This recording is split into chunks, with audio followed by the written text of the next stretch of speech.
কাল হতে না হতেই চা নাস্তা করে বেরিয়ে পড়েছি এক দল নিয়ে। আর আমার ভাইটাকে বললাম রাস্তা দিয়ে চল না, এই বাঁশ বাগান দিয়ে নিয়ে যাচ্ছে, রাস্তা দিয়ে একটু ঘুর হতো বলে।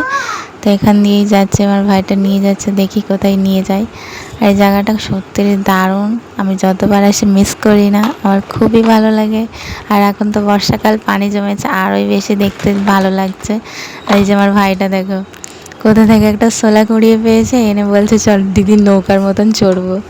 তো ভাবলাম এখন তো গোসল করলে আমি ভিজে যাব, নৌকা চললে তা গোসল করার টাইমে আসবো, তা কেউ আসতে দেয়নি, তখন অনেক দুপুর হয়ে গেছিলো। তাই এদিকে অনেক রোদ্দুরও ছিল, তাই বাড়ির দিকে যাচ্ছিলাম। আর দেখি না আমার হাজব্যান্ড এসে হাজির, মাছ ধরবে নাকি। তো ভাইয়ের সাথে মাছ ধরতে লেগে গেল। আমি বললাম বাড়ি চলো, এত রোদ্দুর। তো আসলো না, আমরা বাড়ি যাচ্ছি, আমার বোনকে নিয়ে, আমার দাদা সবাই বাড়ি যাচ্ছে, ওরাই শুধু আছে। আজকের মতন এইটুকুই, টাটা, দেখা হচ্ছে পরের ভিডিওয়।